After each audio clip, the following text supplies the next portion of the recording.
Hi மக்களே, வாழைத்தண்டு பருப்பு கூட்டு எப்படி பண்ணுறதுன்னு பார்ப்போம். நான் வாழைத்தண்டை பொடி பொடியாக நறுக்கி எடுத்து வச்சுக்கிட்டேன். நீங்கள் நறுக்கும்போது நூல் நூலாக வரும். அது எல்லாத்தையுமே கிளியர் பண்ணி எடுத்து வச்சுக்கோங்க.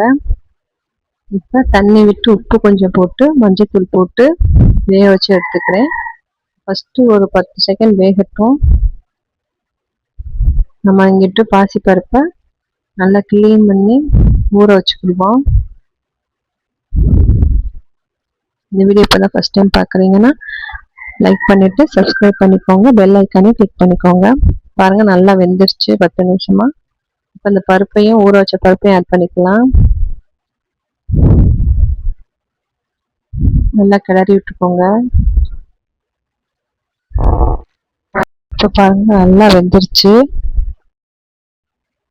வாங்க இப்போ தாளித்து எடுத்துக்கிடுவோம். இப்போ எண்ணெய் ஊற்றிட்டு அதில் கொஞ்சமாக சீரகம், கொஞ்சமாக கடுகு ஆட் பண்ணிக்கிடுவோம்.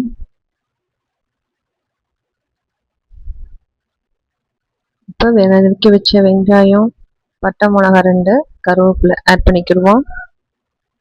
அதை நல்லா வதக்கி விட்டுக்கோங்க.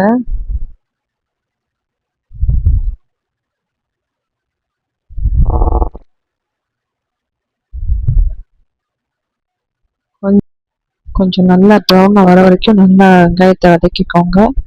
அப்போதான் நல்லாயிருக்கும். இதோட உப்பு ஆட் பண்ணிக்கிடுவோம். அதை நல்லா மிக்ஸ் பண்ணிக்கோங்க.